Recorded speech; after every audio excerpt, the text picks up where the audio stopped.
This is the Awful Announcing Podcast. Here's your host, Brandon Contes. All righty. Welcome to episode 8 of the Awful Announcing Podcast. I'm your host, Brandon Contes, and this week we have Adam Schein joining us on the podcast. Adam, of course, is a dual threat in media, hosting a daily radio show for SiriusXM and a TV show for CBS Sports Network. Adam, thanks so much for making some time for us today. And I want to start by commending what I think is your best take, and that is always hot coffee, regardless of the weather. I mean, if I'm going to do your podcast, I got to have the hot coffee. Yeah. Let the record show, Brandon, it is 75 degrees as we speak. And I went for a run after radio and I was sweating and I'm going with hot coffee. I don't even understand the iced coffee people. I don't understand iced coffee when it's cold. I don't understand iced coffee in general. Maybe there's an at the pool, at the beach, 98 degree July, August day at 3 p.m. exception to the rule. But I wake up every day, have 2 piping hot cups of coffee in between radio and TV, piping hot cup of coffee. I want a little sweat when I have the coffee. Yep. Wake me up. I mean, I don't even understand the other side of the argument. Yeah. No, I'm right there with you. It could be 90 degrees on vacation in Hawaii, and I'm still searching for the hot coffee. There we go. And with your radio show, TV show, podcast, I'm sure coffee is often a welcomed necessity. But I want to start with the radio show where you recently interviewed the quarterback of the New York Jets, Aaron Rodgers, and that interview was aggregated a lot. I don't think a lot of people that aggregated it necessarily even realize that you've interviewed Aaron as much as you have on your radio show, because he's known for the weekly Pat McAfee appearances. But how did your SiriusXM radio show become a sort of media home for Aaron Rodgers? Aaron and I have had a great host, guest, player relationship for a long time. You know, I used to host the draft on NFL radio. I started at Sirius. It wasn't even SiriusXM, at Sirius in 2004. And I hosted the draft. And my first draft was the Aaron Rodgers draft. It was at the Javits Center when Aaron fell and he was in the green room. And that was the first time I interviewed him, when he fell in the draft. And we've never talked about that in terms of first time we met, but he has given Shine on Sports, given Mad Dog Sports Radio, SiriusXM, given us an interview at least a couple of times a year ever since he's been the starting quarterback for the Green Bay Packers. And I've said it on numerous occasions, he's the best person in sports to interview. He always listens to your questions. I think it's important. It makes me a better host. I listen to his answers. There's no such thing with Aaron Rodgers as a tough question, because he'll answer anything and everything.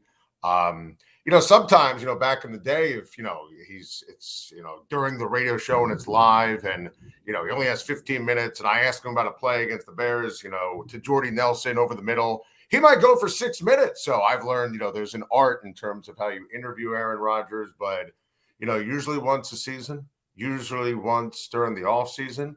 He's been very loyal to the show, very loyal to me.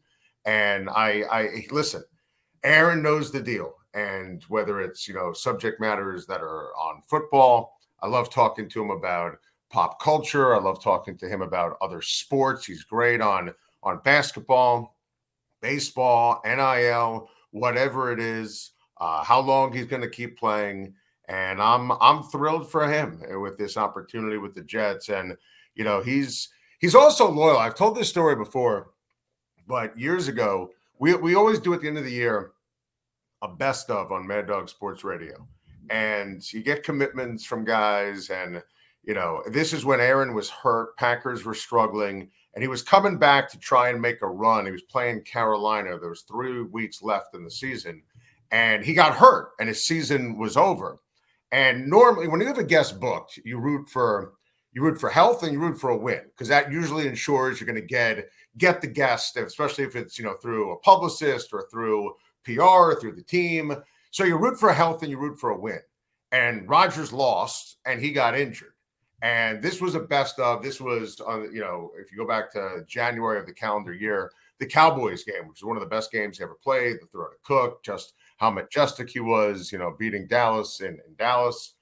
And he kept his commitment. And then he did a press conference 10 minutes later and announced that he was done for the season. So I have always appreciated his amazing loyalty, and he's amazing, and he's great on Pat's show, and what he does, and he even talked about it on my show in the most recent interview. I mean, the Pat and AJ Hawk and the boys and Aaron and what they do, it's awesome for Aaron. I love Pat. Pat's a good friend of mine. We worked together for a couple of years, and there's a great mutual respect there, but Aaron's been really awesome to the show and has been for a long time. He understands the platform we have. He understands if we do it on the radio show, we put it on the Rise and Shine podcast.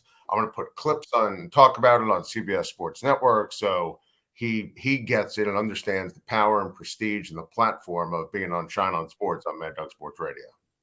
The perception of Aaron Rodgers has changed a bit since he started doing the Pat McAfee show. Has your perception of Aaron Rodgers changed since he started doing the Pat McAfee show? I love that question, and the answer is no. I mean, that's the Aaron Rodgers that, frankly, I've interviewed forever. And, right.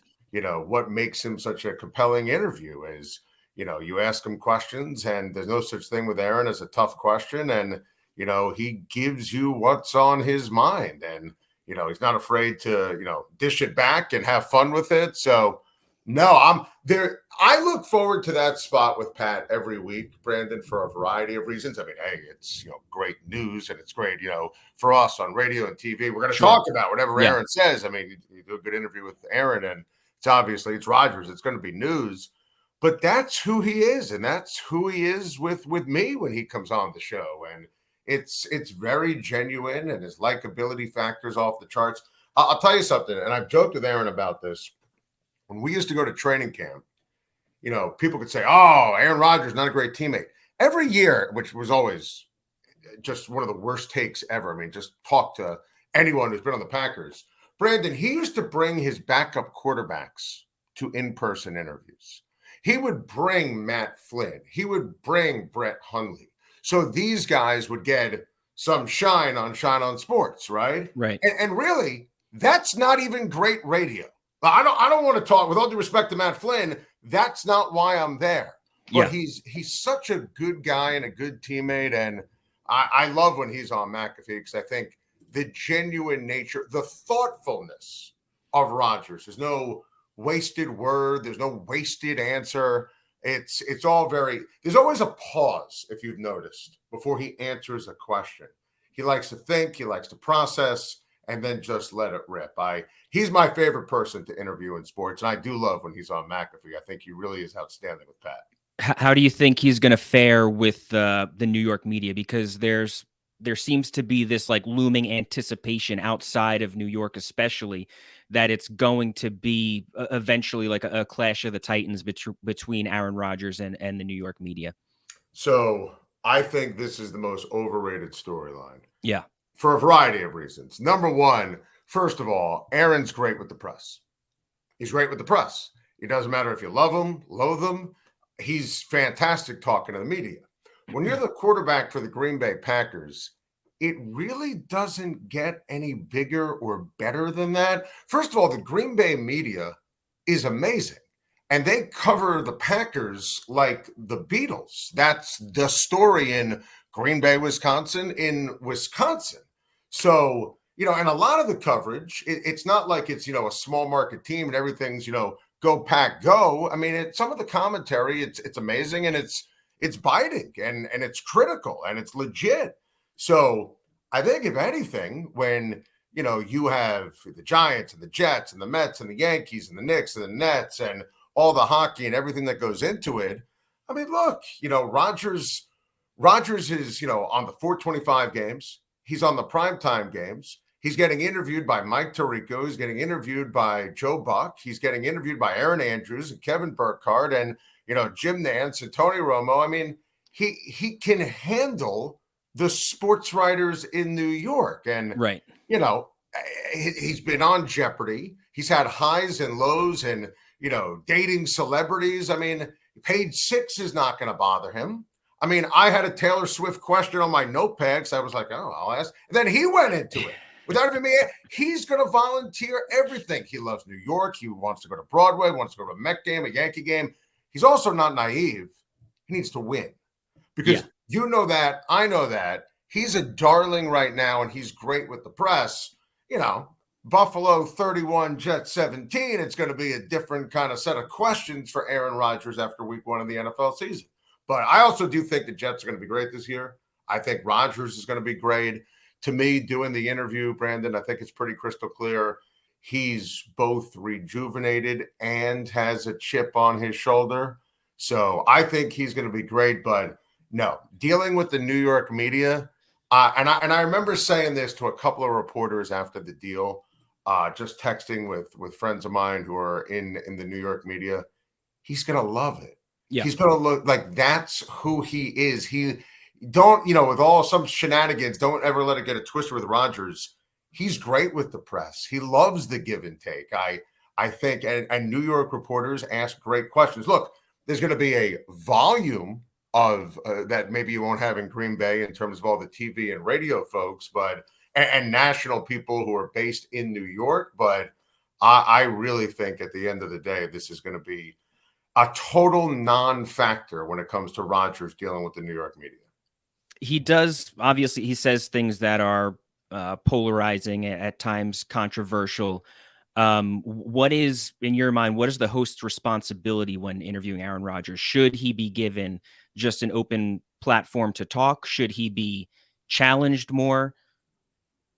I mean, I think it depends on the topic, and I think it depends on the relationship. And I think it depends when you're doing the interview. I mean, yeah, if there's something that's worthy of being challenged, then of course. And Brandon, the answer is yes. And to go back to your, to the point on Rodgers and why I love interviewing him, there's really no such thing as a tough Aaron Rodgers question. I mean, I remember I interviewed him after Andrew Luck retired. And I was able to ask him about his future and his career. And, he gave me a great quote about the back nine of his career. And, he's the best. Like, I just think when it comes to interviewing Rodgers, I don't script anything or take any notes because you have to listen. Yeah. Because as long as you listen, the responsibility. And, I think sometimes, and, I know the whole everything with the vaccine with McAfee. Listen, Pat McAfee's phenomenal. And Pat did a great job, and he does a great job with every Aaron Rodgers interview.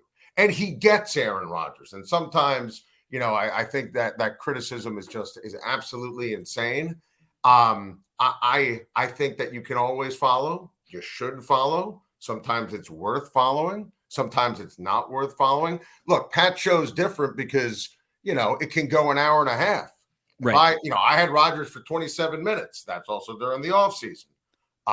If it's during the season, and I have him for 20 minutes like I usually do, maybe that changes the approach. But no, you can follow on anything with Rodgers. I mean, I did in 2020. We talked about it. It was written up in terms of, conversations with him and the MVP vote and whether or not he thought he would get it based upon the fact that, he wasn't vaccinated. So I think you could ask Aaron Rodgers anything about anything. Did you see him express his love for Jersey Shore, and is he aware of the feud that you had with Snooki? It's funny. I don't think he's aware, and I got to tell you that was one of the weirdest non-stories ever. I don't even know. It's funny. Like sometimes, like my kids, my girls, if they Google me, they'd be like, what happened with Snooki? Answer, nothing. Like, she didn't try to get me fired. There was no topic. There was no story. But, that was, a fun week of, all right, hey, this is out there, but none of it's true. But hey, it was good pub for me, so I'll take it. But no, I don't think he's aware. But I did tell Aaron I disagreed with his take about the Jersey Shore. I was surprised to hear you say that Pat McAfee. Obviously, I know you were the lead-in for him when he was on Mad Dog Sports Radio, but he wasn't broadcasting in the same studio. So did you have interactions with him still while he was there? Was there like crosstalk or anything like that? Yeah, when he came on this channel, he was on my show, and I had known Pat when he was a player. I had him on when he was on Barstool, which was on SiriusXM at the time. So, I mean, I don't, we don't exchange Christmas cards, but Pat's great. When he was at the Super Bowl the last year, he was with us on Mad Dog. Like, hey, which show do you want to be on? He's like, oh, I'm going to do Adam's show. I'm going to be on Schein on Sports. It's more of a mutual respect than anything else. I text him about, congratulating him on ESPN, which is amazing. And I think the world of Pat, his YouTube show is incredible. And I think he's going to be a rock star on ESPN because he loves sports. He knows how to interact with people. And I think Pat's outstanding. I love Pat. Were you surprised by the move to ESPN at all? Because I think leaving CBS Sports Radio for Sirius made some sense to get a little bit more freedom, leaving Sirius to kind of focus on building his brand independently made a little bit sense if he wanted even more sense of freedom. But now leaving that to go with the establishment that is ESPN kind of opposes that trend. I mean, I don't like to comment on what other people do because I have no idea. But I would say when I saw the news, I thought it was great. I think that ESPN is ESPN, Pat's Pat, and the melding of those brands, Brandon, I think is going to be fantastic. And, how's it going to work? We just saw it on Saturday mornings on game day, college game day during the football season. So, people make a big deal. Is Pat going to curse? Is he going to Did you see him on Saturdays? Because I watched the show, and he was fantastic. So how's the Pat McAfee show going to be on ESPN? It's going to be fantastic. When you went to satellite radio, you said you started there in 2004. Did you view it as a long-term fit at the time? And was Howard Stern? I know he didn't start there. Was he already signed when you started working with Sirius? No. In fact, we're doing this interview the day before the official anniversary of 19 years at Sirius, and it was Sirius then. Yeah. And Howard Stern was not even on the radar when I left. And Steve Cohen left WFAN and was going to run NFL radio for Sirius Satellite Radio. And I met him at the now defunct Heartland Brewery, and we had a burger, and Stevie was my guy, and the rest is history. And he hired me. It was his first hire to do the afternoon show, which I did with John Riggins on NFL radio. And, listen, was that the plan to stay for 19 years? I mean, I trusted Steve, and I knew that, I wanted to hitch my wagon to the NFL, and it was just a no-brainer move for me. And I love Steve, and I knew that anything that he touched was going to turn to gold. And, some people are like, oh, you're leaving FAN for right. Cyrus? How do you pronounce it? I'm like, no, it's Sirius. It's going to be amazing. And I'll tell you, it's an amazing platform.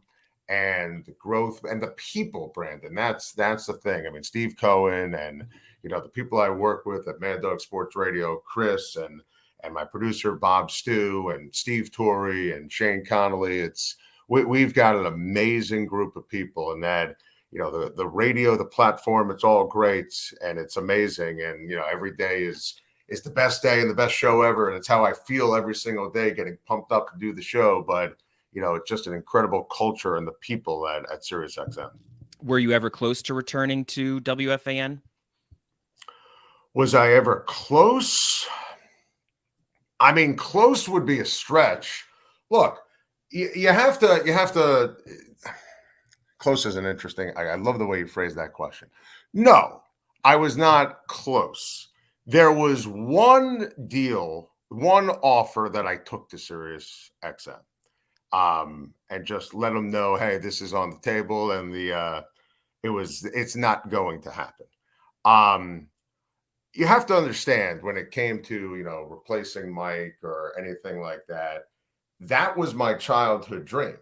That there was no other dream. It's like, what do you want to do when you grow up? I want to replace Mike and the Mad Dog. Like that was it. Now, there was a period of time when my contract was up. I guess it was the Atlanta Super Bowl 2019. I'd have to go back and think about it. I'm like, oh, this might happen. And, it was, Andrew Marchand had reported that. So, I'm not breaking any ground here, but, they talked to me and, what was great about that specific proposal was I could stay at SiriusXM and I could stay at CBS Sports Network. And I let them know just, I'm not leaving SiriusXM and Time to Shine's untouchable. So just so we're clear on where that's going. But close, no, because I've never wanted to leave SiriusXM. Never wanted to leave. The platform's too great. I love doing national sports. I love having an ability to paint with a brush every day in terms of the topics I want to do with the national scope. And, I prefer that. So obviously, WFAN is WFAN, but close, not in my mind. I mean, there were a bunch of offers from FAN through the years. That's been documented. And again, Andrew Marchand, Bob Raceman's reported that. But I'm absolutely thrilled to be at SiriusXM. Just signed a new deal there for another 4 years. So I couldn't be happier. But look, anytime there was a call, it's not like it was a call from some random company. It was always from my dream job growing up. What do you want to do when you get older? Well, this is exactly what I want to do.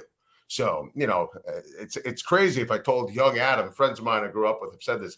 What would you say to, 16-year-old Adam if you said, all right, you're going to turn down, afternoon drive at WFAN on multiple occasions? Well, tell me why. And, I love what I do at SiriusXM. So, in that regard, it was an absolute no-brainer. Yeah, and not only just telling 16-year-old Adam that, but telling Adam in 2004 and 2005 that, I'm sure would have been a shock. 100%. Yeah, that's a valid point. I mean, because there was still an infancy stage. And again, it's important to stress, going back to what we talked about earlier, I was there before Stern. Yeah. So when I was there, and I could look this up so don't quote me on this, I think there were about 250,000 subscribers. Like when I joined in June 2004, and now SiriusXM is a behemoth. And so it was a great calculation on my part. And then the other thing you mentioned that with that FAN proposal that you would have been potentially able to stay with Sirius. So is that would you have tried to continue a daily radio show with Sirius or just do other work for Sirius? Like, I mean, doing a 9 to noon and then afternoon drive and then your CBS Sports show like that. I mean, that would have been like a ridiculous. I would have to go back and look at it and really get the devil in the details for you. But I'm pretty positive at the time, 2019, the radio show was 10 to 1. So if I could, in essence, do the radio show, do Shine on Sports from 10 to 12, and this was the proposal, and then 3 to 6 do radio in New York, and then at 6 do TV. Again, that wasn't going to happen, but that was, thrown out as that was the pitch. That was a pitch. Yeah. Yes. That was. And did you ever talk to Mike Francesa about potentially co-hosting with him? Well, Mike and I talked about a lot of things for a lot of years. I mean, I love Mike, and he's always been amazing to me. We had dinner at Del Frisco's. It was the day, again, I got to think of the year, Brandon, whenever he did the A-Rod interview in studio. Okay. And I remember saying to my agent, it was great. Like, of all the places Mike picked to have dinner, he picked the restaurant in the building at SiriusXM. And at the time, I'll tell you, it was 2014, because I hadn't started Time to Shine yet. So I was working at SNY, which at the time was 2 blocks away. So I'm like, geez, of all restaurants in New York City, this is the one. And I walk in, and my guy Felix, who was the old maitre d' at Del Frisco's, he goes, "Wait, and I used to, eat there all the time. He's like, "You're having dinner with Mike?" So yeah, Mike and I, he laid out a plan in 2014 and said, "Hey, this is how I want it to go. I want you to replace me." That was one of the most surreal and amazing conversations of my life. I mean, that again was my dream job, and it was wild. But in 2019, Mike and I didn't talk about him. That was never on the table of like co-hosting. It was, hey, why don't we potentially do this where Mike passes the baton to you? I think that would kind of be the way to phrase it. But again, I didn't want to leave SiriusXM, and Sure. I didn't want to leave CBS Sports, and like I said, Time to Shine and Monday QB and that of the pregame show and Shine on Sports. When these Brandon, your childhood dream is your childhood dream. You can't change that, Of course. But dreams in the present change, and opportunities change, and industries change. Everything changes. Satellite radio, cable TV, local radio, everything changes. Podcasts. So, I couldn't be happier, and that's why I'm thrilled with the new contract at SiriusXM. And listen, I hope we're talking in 20 years when we're talking about the 40-year history of Shine On Sports. Do you have much interaction with Chris Russo at Mad Dog Sports Radio? We were texting a couple of days ago. I don't see him that often just based upon the time of the show, but I love Chris.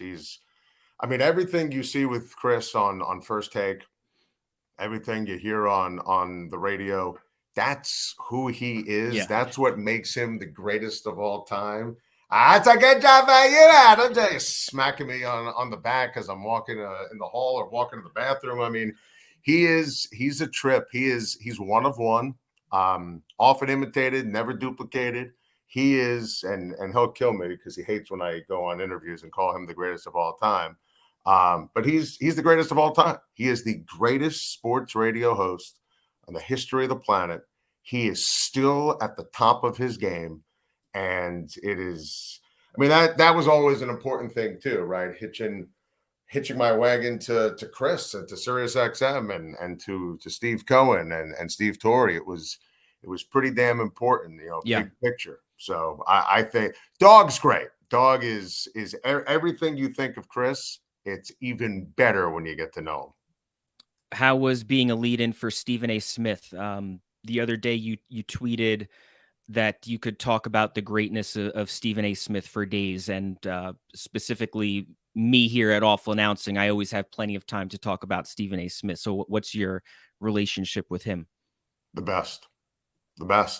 And Stephen A. was so loyal to SiriusXM and so loyal to me. And, we've talked about things, back in the day when he was with us at SiriusXM, and he'll text and check in and, mention me on the air. And, that was a powerhouse time with my show and Stephen A's show and Chris's show. And it was great. And he has remained very loyal to SiriusXM, very loyal to Mad Dog Sports Radio. And, Dan Orlovsky and I talked about that very recently on our Rise and Shine podcast. Stephen A., and I will always defend him. First of all, there's no Stephen B. He is must-see TV, must-listen podcast, must-listen radio, and I'm telling you, he's a mensch. If you're one of his guys, the way he treats people, knows everyone's name, he knows who he is, how he can make someone's day. I think the world of Stephen A. Smith. I think he's fantastic. How have you enjoyed doing the podcast? That's relatively the last couple of years, right? So we started that in 2019, and we did it just during the football season for the first couple of years. That was actually part of my new deal then in 2019. And then it was going really well, and it became a year-round podcast. Brandon, I love it. I really do. I love doing interviews. I love chopping it up with people. I love, and granted, on radio, we can still go deep on different things. But I love that in the podcast format. I love interview shows. I mean, I used to love Roy Firestone, right? Up close, and Gary Miller, and I love great sports interviews. I like to ask good questions and listen and and react and respond. So the ability to do that on the podcast, and there's freedom there. I mean, you can get an actor or actress on, you can get an athlete, a general manager. I love interviewing people in sports media because I think it takes, and as someone in sports media, takes the listener behind the subscriber behind the scenes on why and how and what makes this person tick, and get to know them on a personal level, not just who you see on television or listen to on the radio. So I appreciate you asking. I love hosting the Rise and Shine podcast, and new episode out every Wednesday, and it's one of my favorite things that I do. Yeah, and I think, like, personally, I always loved radio. I was like reluctant to even listen to podcasts years ago because I just, radio was my primary source of entertainment. I love the energy of live radio, and you don't necessarily get that with podcasting. But what I've grown to love about podcasting is that it doesn't have to be quite as performative as radio does. Like, it can be a little bit more of a calm, relaxed conversation that's almost a bit of a breath of fresh air. And I think you personally, you have a great ability to kind of recognize the difference between hosting a TV show versus a radio show versus a podcast. Like, your personality is different with all of them. Well, I take that as the ultimate compliment, and that means the world, because you want people to listen to the radio show, watch Time to Shine on CBS Sports Network, subscribe to the Rise and Shine podcast, and it's still me, and it's all incredibly genuine, but there's a very different approach to all three, and just by nature of the vehicles. And I'm a prep machine when it comes to radio and TV. For a podcast, it can be very different. It can be a little dirtier, a little grittier, and I think that comes across. So I'm glad you noticed that, and because that's why you want people to subscribe and download, because that's something I had to work on, frankly, or at least pay attention to. All right, do a podcast, sounds great. Well, how is this going to be different from the radio show? I'm on radio for 15 hours a week. I've got a nightly television show. I've got football shows out of the pregame show during the NFL season on CBS Sports Network. So how do I make the podcast different? So I appreciate you recognizing that, because that is a stated effort and goal. And I feel like we've been, I'd say, over the last year and a half, in a really strong and great groove with that. Two just quick things that I want to mention before I let you go. The first is, how did the late Larry King wind up being a regular caller into your radio show? God, you just gave me the chills by asking that. He was an idol of mine. I love interview shows. Yeah. I love interviews, right? And, back a long time ago, the WAER, like the Mike Tirico years, they went to DC and they sat down with Larry King. So I always knew he knew Syracuse. And, I've always loved Larry and admired Larry. And one day he called in and he said, I love your show. I listen all the time. And we just, next thing you know, I'm screaming at Larry King about Tim Tebow. I mean, it's just, things that happen. He would call in, we would have battles over Chris Paul. Anytime Chris Paul is in the news, or people are debating, can Chris Paul be a champion? He would defend Chris Paul like no other.